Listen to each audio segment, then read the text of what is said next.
Sejam bem-vindos a mais uma atividade promovida pelo NEABI, Núcleo de Estudos Afro-Brasileiros e Indígenas do IFPR Campus Umuarama. Estou aqui com o meu convidado, o nosso convidado, Walter Vidigal, poeta, slammer, autor do livro Odeio o Cheiro das Coisas que Eu Não Posso Comprar, militante, professor de inglês e estudante de ciências sociais. Isso Prazer aí. recebê-lo aqui, Walter. Eu que agradeço aí o convite, satisfação gigantesca novamente poder contribuir com o NEAB e também com o IFPR Campus Umuarama. Foi onde eu fiz a maior parte do meu ensino médio, inclusive. E é isso, bora para a entrevista.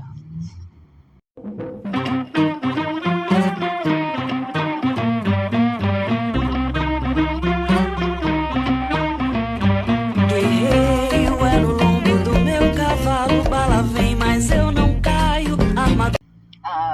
A sua trajetória com a arte, Walter, ela teve início muito cedo. Você pode falar um pouquinho mais sobre como iniciou o seu interesse? Sim. Bom, meu contato com a poesia começou bem cedo, de fato. Eu lembro que lá para os 9, 10 anos de idade, uma professora de português pediu para que a gente fizesse uma atividade sobre a importância da gente economizar água, né? Naquela época já havia um debate sobre a questão do meio ambiente e eu não sei exatamente o que me motivou, mas eu fiz meio que uma poesia falando sobre a importância de economizar água. Aí ela achou interessante, né? Acabou lendo em voz alta para todo mundo, fiquei super constrangido, mas um pouquinho feliz também, né? E aí eu pedi para minha mãe comprar um caderninho assim pequeno e eu comecei a fazer poesias a partir daí, né? No começo assim era tudo bem ruim, sendo bem sincero, né? Mas era um negócio que eu fazia assim de forma despretensiosa, né? Foi se tornando parte da minha rotina de certa forma, né? E aí, quando eu entro no IFPR, lá no começo de 2014, eu acabo conhecendo muitas pessoas que tinham uma sensibilidade artística muito grande e que, para além disso, tinham pretensões de viver da arte em algum momento da vida, né? E isso foi uma influência muito grande para que eu começasse a levar um pouco mais a sério aquilo que eu escrevia, mais só para desabafar mesmo, só para poder colocar as coisas que eu vinha sentindo e pensando. O tempo vai passando, né? Eu vou dando uma engavetada em algumas dessas coisas, mas quando eu começo a trabalhar na cidade, né? E isso acaba sendo importante porque eu sou da zona rural, né? Boa parte da minha infância e adolescência foi ajudando a minha família na produção, né, das verduras e das frutas que a gente cultivava. E o meu primeiro trabalho fora da zona rural é o supermercado. Curiosamente, um dos que a gente vendia, que a gente produzia. E por conta disso, né, eu acabo tendo talvez o primeiro choque, assim, não só da vida adulta, mas de experiência mesmo, de entender como se dava a luta de classes, assim, no aspecto mais local, que é de você ver como que a gente produzia, era vendido por um valor que depois chegava nas prateleiras por 2, 3 vezes mais, né? E ao mesmo tempo, por trabalhar no supermercado, que é uma categoria de trabalho extremamente precarizada, eu acabei vendo também como que as condições das pessoas que trabalhavam nesse espaço também eram muito difíceis, no sentido de você não ter tempo para você mesmo, você às vezes trabalhar meio endividado já com o mercado, porque eles têm muito aqueles cartões, né, de crédito que a gente sabe que, né, não é bem um crédito, né? E isso vai ser uma influência muito grande para esses primeiros anos da minha vida adulta. Acaba sendo um pouco disso, assim, esse início assim, da trajetória artística, de certa forma. Em que momento você teve contato, conheceu o slam, então? Bom, o slam ele vai chegar na minha vida alguns anos depois, em particular em 2022. Entre 2020, né, e mais ou menos no final de 2022, a gente, né, passou por toda a questão da pandemia. E por conta disso, em especial por eu estar trabalhando no supermercado, eu tentei evitar ao máximo, assim, sair de casa e sair do trabalho, né? Porque é um trabalho que já envolve já muita exposição, né, a pessoas, então tinha um risco muito grande de eu acabar contaminando a minha família. Então eu acabo focando um pouco mais em escrever mesmo, né? Escrever sobre música principalmente. Eu começo a fazer resenhas críticas para um site de crítica musical chamado Inverso. E o tempo vai passando, eu vou conhecendo pessoas que também trabalhavam no meio musical, né, incluindo slammers, em particular um poeta chamado Felipe Nikito, que é lá da cidade de Atibaia, São Paulo. Ele já era um veterano já na cena do slam, e aí conversando com ele eu vou me interessando um pouco mais, E por ser um período de pandemia, muitos dos slams que aconteciam tiveram que mudar o seu formato para a versão online mesmo, né, para conseguir manter a periodicidade. E aí, para mim, que morava na época em Umuarama, né, cidade bem do interior, acabou sendo muito bom por eu ter essa chance de participar dessas competições, mesmo estando tão distante delas. E aí eu vou participando do Slam da Norte, que é lá de São Paulo, o Slam Zumbi Dandara, que é de Minas Gerais, e o tempo vai passando e aí finalmente eu conheço, né, e começo a participar do Slam Pé Vermelho, que é de Maringá, né, e aí no final de 2022 eu acabo me mudando para lá, e aí eu vou participando, né, das edições já presenciais do Slam Pé Vermelho. E aí, de fato, eu vou começando a ter uma integração maior nesse cenário. Certo. O seu livro, o que você lançou, foi ano passado? Então, o Odeio o Cheiro do Que Eu Não Posso Comprar, ele foi lançado, na verdade, em 2024, né? A primeira edição foi através da editora Pedregulha, que é lá do Espírito Santo. E aí a segunda edição foi lançada ano passado, 2025, através de um edital, né? Que a gente foi aprovado na Festa Literária da Capital da Amizade. Você pode mostrar o livro pra gente? Claro. O livro dele é bem forte. Isso. Odeio o cheiro das coisas que não posso comprar. Uhum. Ele representa os poemas foram com auxílio, não auxílio, mas inspirados com a sua participação no Slam também? Sim. Ou são poemas antigos? Sim. Uhum. Poemas novos que surgiu durante a pandemia? Sim, bom, eu diria que o processo de produção do livro foi um processo bem longo, porque eu diria que assim, até os 40 do segundo tempo eu não tinha pretensão de fazer um livro de poesias, né? Já tinha contato com alguns poetas que haviam publicado seus trabalhos, mas como eu começo a participar mais do Slam, que são aquelas competições, né, de poesia falada, muito voltadas assim, para a questão da oralidade, eu acabava pensando que não funcionaria para o formato de livro, né? Por toda a questão de serem poemas longos, por ter uma preocupação com a métrica muito grande, às vezes, né, para você conseguir impressionar o jurado e o público. E aí eu pensava, isso aqui não vai funcionar para o formato de livro, assim, vai ser cansativo, né? Só que os meus amigos do Slam, né, os camaradas da militância também vão insistindo muito para que eu assim, tentasse, né, organizar eles no formato de livro, sempre que sair algum edital assim seja um edital do governo mesmo, ou algum concurso de alguma editora, eles mandavam para mim para eu não ir desanimando, e aí aos poucos eu vou tentando organizar eles, né? Tanto as poesias que eu fiz antes de começar a participar mais ativamente do Slam, quanto os que eu já fui apresentando, né, e modulando eles pro formato do Slam de fato. Então eu diria assim que foi um processo que não foi tão espontâneo, quer dizer, foi espontâneo, né, no sentido de que eu não estava pensando tanto no para onde levar essas poesias, mas foi tudo assim bem gradativo mesmo, né? Eu fui meio que vivendo e produzindo o livro assim junto, né? Bom, eu gostaria de perguntar sobre a sua vivência na militância, como a sua experiência, se você pode falar um pouco mais sobre isso, quais são os principais desafios para um jovem negro militante? Sim. O que a gente enfrenta? Bom, a minha trajetória na militância, vou dizer assim que ela começa mais oficialmente no final de 2021, né? Foi um ano bastante difícil para mim e para muitas pessoas, né? Porque foi talvez assim, um dos epicentros da pandemia, né? Da Covid-19, muita gente estava morrendo naquele período. Mas no final do ano, eu participo de uma atividade lá em Maringá, né? A exibição do filme do Marighella, na Praça Zumbi dos Palmares, no dia 17 de dezembro de 2021. Foi nessa atividade que eu conheci, né, os camaradas do Coletivo Negro Minervino de Oliveira, né, com quem milito até hoje, e também os camaradas do Partido Comunista Brasileiro. Foi uma atividade muito boa assim, para poder debater a questão do filme, né, a questão de como é que estava o Brasil naquele período, né, toda a questão do fascismo, que estava muito forte naquele período, né, ainda está muito forte atualmente, né, mas naquele momento assim, eu diria que a discussão assim estava de primeira ordem mesmo.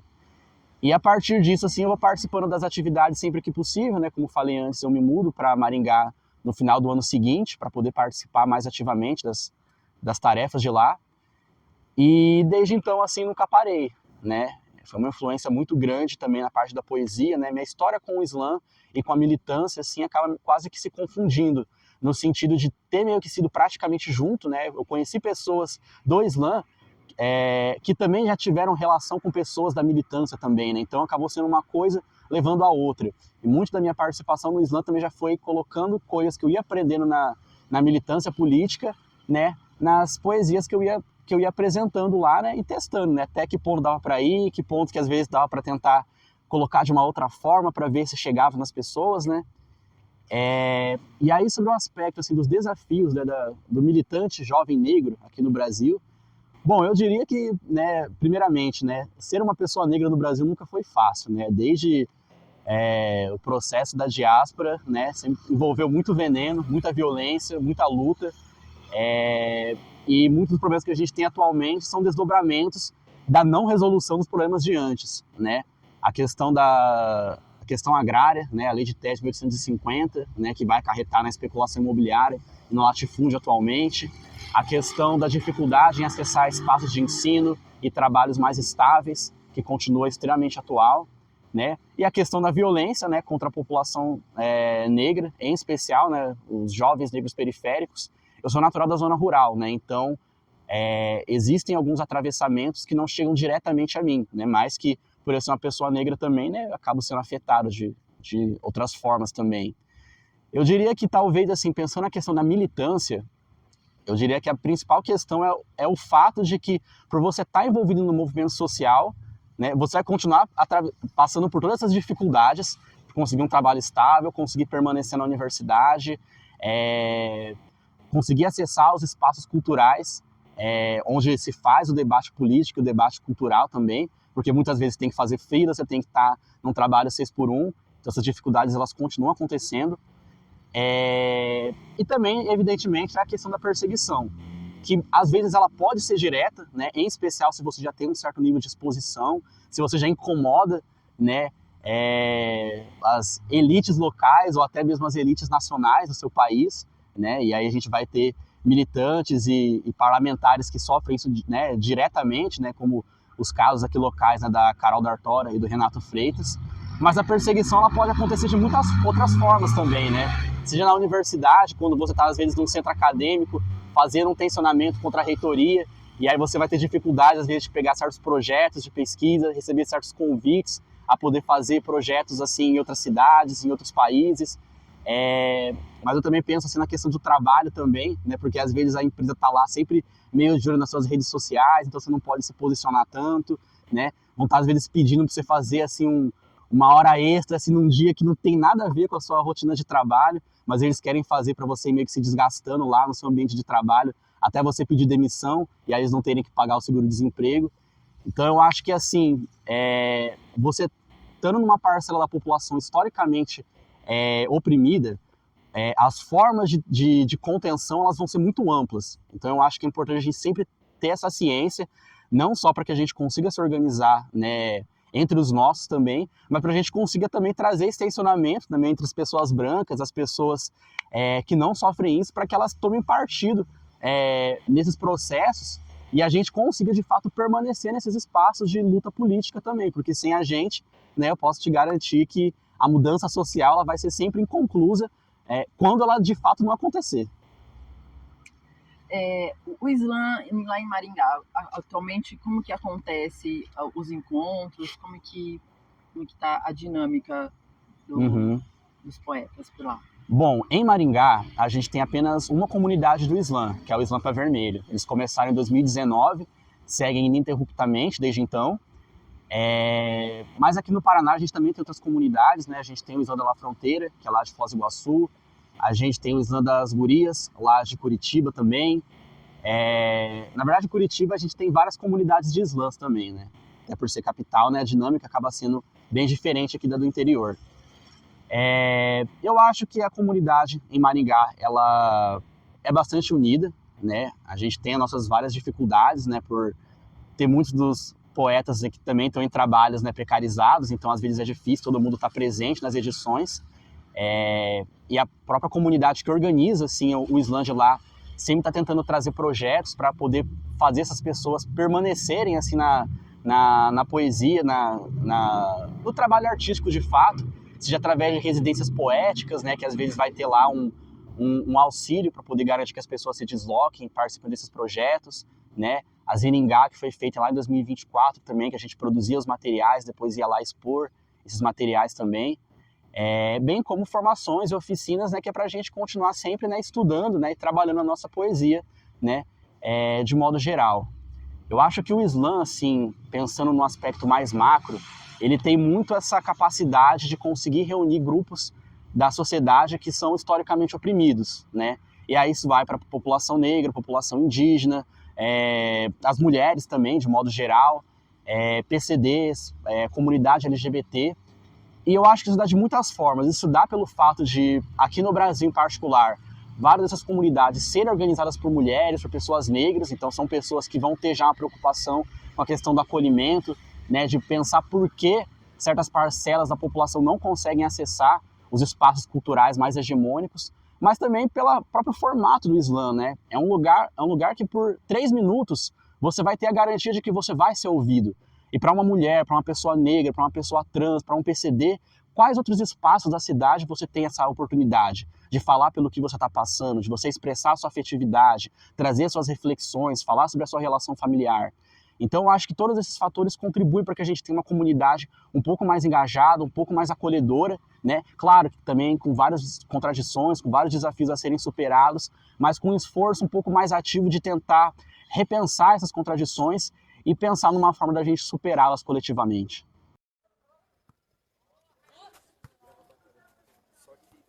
Aí, sabe o que um Moarama precisa? Além de tudo, espaços onde eu seja mais que um grão em meio ao latifúndio. Beijar a fogueira, no olhar de quem não vai parar. Mas as olheiras não estão lá para admirar. Desviam os insalubres, assobiam os abutres. PM ostenta um cano como um boy ostenta um boot. É bar ou fast food, quem se ilude sente o baque. Aqui é tipo Texas e não é pelo sotaque. Professor de inglês, quais são os desafios que você encontra ao trabalhar com estudantes com contextos diversos? Bom, é uma pergunta interessante porque a maior parte da minha experiência foi na iniciativa privada. E na iniciativa privada você não educa, você instrui, né?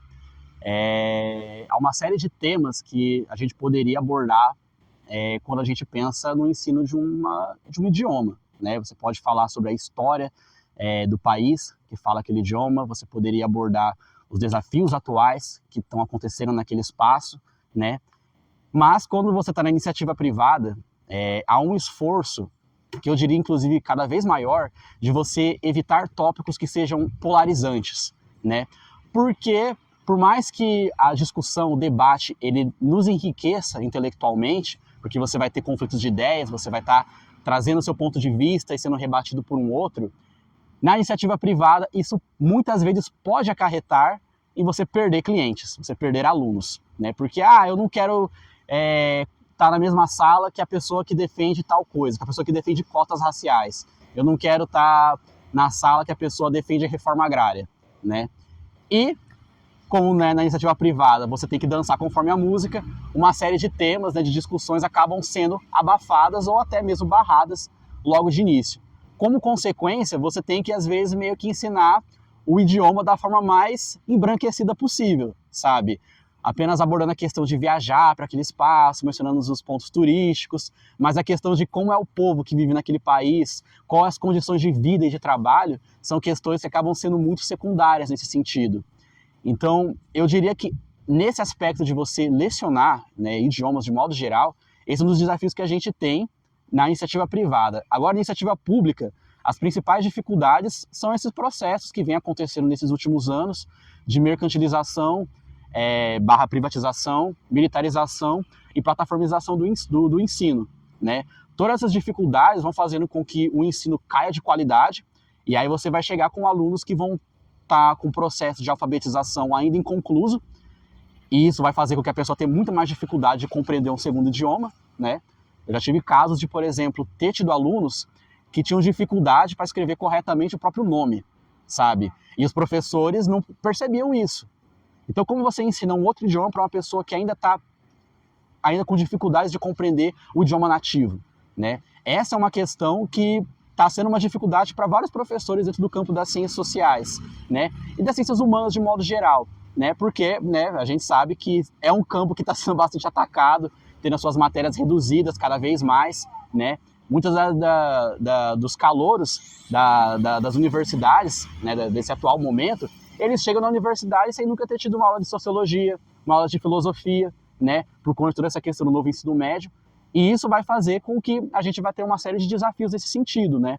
Porque se a educação pública, se as escolas, as universidades, elas estão sofrendo esse sucateamento, eu posso te garantir que a iniciativa privada, ela também cai de qualidade, porque ela só tenta manter um certo nível de qualidade pareado à iniciativa, a instituições públicas, para que ela consiga competir de fato, porque se for, né, a qualidade menor, né, a demanda ela seria muito menor, né? Mas se a qualidade da rede pública cai, você também pode cair na privada, porque, né, manter a qualidade de qualquer serviço implica em custo. E a iniciativa privada, o objetivo é o lucro, né? Então, nesse sentido, a gente tem essas dificuldades da gente conseguir passar um idioma não só como um conjunto de palavras e de estruturas que são usadas pelas pessoas para se comunicar, mas de mostrar como que ela é um reflexo de uma sociedade, né, num contexto diferente do nosso, mas que também vai ter relação com vários dos problemas sociais que a gente tem. E quando você tem esforços para você impedir esse tipo de discussão, a nossa compreensão do idioma ela sempre vai ser muito limitada, né? E aí isso vai resultar em pessoas que se desinteressam pelo idioma, que não conseguem relacionar com a sua própria realidade, né? E, consequentemente, no abandono, de fato, né? Ou apenas uma compreensão muito superficial. Certo. E qual é o conselho que você poderia dar para os jovens negros e periféricos que desejam ingressar à universidade e como você poderia dizer para a gente, o quanto é transformadora a educação para o futuro? Olha, o primeiro conselho que eu daria, que é extremamente simples, mas que no nosso contexto bastante difícil, não desiste, sabe? Se você entende a importância do ensino superior, tem interesse, tem essa vontade, seja por qualquer objetivo, não desista, independentemente de você não ser aprovado na primeira, na segunda, na terceira tentativa, continua tentando. É importante que a gente tenha essa compreensão de que o vestibular, ele não existe para preparar os estudantes para ingressarem à universidade. O vestibular, ele é um mecanismo de barragem, né, da juventude. E por isso é importante que a gente, que já entrou na universidade, não ter essa vaidade de ser o único negro, o único indígena do nosso curso. A gente tem que lutar para que o vestibular seja, assim, abolido e a gente consiga trazer a população negra, assim, completamente. Conseguir trazer os negros, os indígenas, os PCDs, a população trans, né? Não só entrar também, a gente tem que lutar para que essa parcela da classe trabalhadora consiga permanecer e sair com o diploma na mão, sabe? Mas essa é uma luta que a gente tem depois que a gente entra nesses espaços, né? Para quem está querendo entrar, né? Seja quem está terminando o ensino médio ou quem está já no mercado de trabalho há bastante tempo, mas ainda tem aquela vontade, né? O que eu aconselho assim é tentar buscar uma certa integração com os professores, seja os professores antigos ou com pessoas que já estão no ambiente universitário para pedirem dicas assim de como se preparar para os vestibulares, né? Porque até a gente conseguir né, abolir essa porcaria, né, a gente ainda tem que passar por esse filtro ainda, né? Para que você consiga assim entrar o mais rápido possível e a partir de lá, né, o que eu recomendaria é buscar se organizar, né? Seja através de grupos de estudo, através de coletivos negros, coletivos indígenas, coletivos, né, da população LGBT, porque, como eu falei, a universidade pública ela ainda continua sendo um espaço de disputa. Muitas das reitorias que a gente tem vão ter um comprometimento com o status quo, vão ser pessoas, né, indicadas pelos governos estaduais, então isso vai acarretar numa série de políticas de permanência que não vão ser feitas, né? Então, nesse sentido, a luta estudantil ela continua sendo extremamente necessária, né? E a gente estando em espaços, né, de coletividade, como centros acadêmicos, os coletivos negros, coletivos indígenas, a gente consegue se fortalecer não apenas no aspecto de a gente, né, se compreender enquanto pessoa negra, né, enquanto pessoa racializada, mas também pensar em como conseguir dar respostas desses meios para que a gente consiga trazer essas discussões, né, para o grosso da população, da comunidade acadêmica, né, e assim as pessoas comecem a tomar partido nessas lutas tão necessárias para que esses espaços, né, consigam de fato representar a população trabalhadora brasileira como ela de fato é, né? E sempre foi, né? Heterogênea. Cheiro de sangue, rastro de bala, não me abala tanto quanto uma família com fome. Pra matar a fome, o homem mata um leão por dia, por muito menos mata um homem. Tá faltando um leão no sertão. Na sua visão, Walter, por que ainda é necessário fortalecer os espaços como os NEABIs? Bom, eu acho que é fundamental a gente fortalecer esse tipo de espaço porque, primeiramente, a gente tem um aparato ideológico muito grande na sociedade brasileira que faz com que a gente não se reconheça como brasileiros, como pessoas negras, como trabalhadores precarizados, como latino-americanos. E espaços onde a gente se reúne para poder estudar a nossa realidade, estudar quem veio antes, quem produzia ciência antes, quem fazia política antes e quem está fazendo agora também, obviamente, contribui para a gente conseguir elaborar, a partir dos nossos problemas atuais, respostas que comecem a resolver esses problemas que a gente continua enfrentando, né? Espaços como o NEAB, por terem essa preocupação com a questão racial, né, contribui para a gente começar a pensar a universidade, né, e outros espaços que a gente frequenta, não só como locais onde a gente estuda, onde a gente trabalha, mas também enquanto locais que possuem projetos de poder que podem nos incluir ou ter como perspectiva nos tirar assim que possível.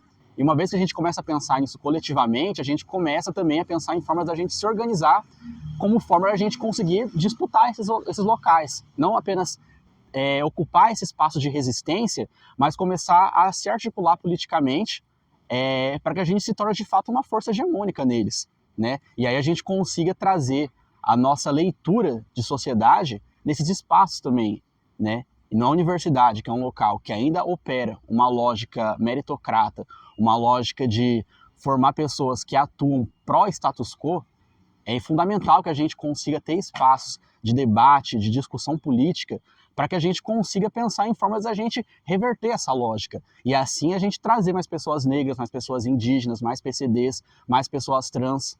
A gente está passando por um momento aqui no Paraná extremamente conturbado por conta de todos esses ataques, por exemplo, às políticas de ações afirmativas, né? Já existe dentro do movimento negro todo um debate a respeito das limitações da política de cotas, mas no momento em que a política em si ela é atacada dessa forma, é fundamental a gente trazer como que elas permitiram a chegada de muito mais estudantes, muito mais professores, muito mais servidores, né, para o espaço acadêmico, e a partir daí muitos projetos de extrema qualidade foram sendo desenvolvidos e fortalecidos também.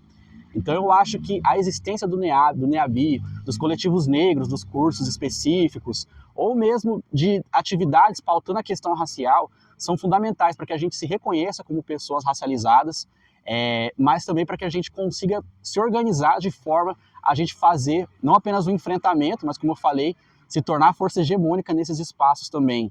A gente tem uma série de autores que precisa ser relido de forma crítica. Alguns, inclusive, né, a gente poderia até debater se já não foram de fato superados, né, pelos nossos respectivos campos do saber. E eu acho que espaços como o NEABI contribuem para que esse debate avance. Não só o debate, mas também a nossa praxis. Repartindo migalha para pôr mais um nessa batalha, contra aqueles que descendem dos que empreendem a senzala.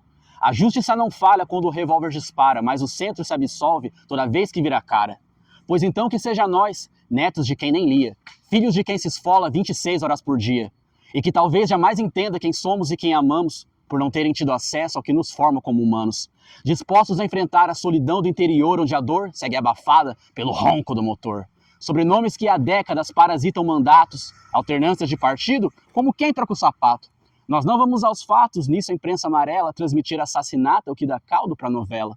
Na cena do enquadro, a ator moreno apanha mais, só que até chegar novembro o nome disso tanto faz. Suásticas enfeitam os cadernos infantis, logo vão nos julgar pelo tamanho do nariz. É a cultura local, negar a sua raiz e salgar a terra roxa para ela parecer Paris. O estado que em 40 produziu Porecatu, hoje não tem mais força nem para defender sua luz. Pois de grão em grão, o agro angariou, tornando o campo um antro de handap e de Hilux.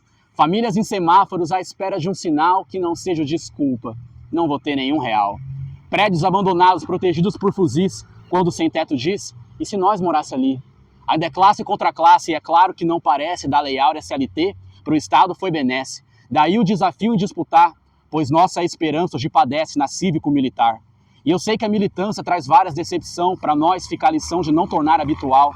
Mas me diz onde é seguro diante do capital e quais grilhões quebraram com luta individual. Quantos pretos milionários ainda vão ser necessários para nós ver que está mais perto do irmão presidiário ou do jovem palestino fuzilado a sangue frio? Ranquear colonialismo é praxis de imbecil. 500 mil sem casa, mas não há contradição no governo que ostenta ensino baseado em evasão. Nosso conhecimento também é espelho dos nãos, e reitor não é racista por falta de formação. Sindicato, faculdade ou a praça que você cola, o inimigo meu tem astra, barca blazer e decola. Não lamente a violência que você não combateu. Nossa cor passar veneno também é problema seu.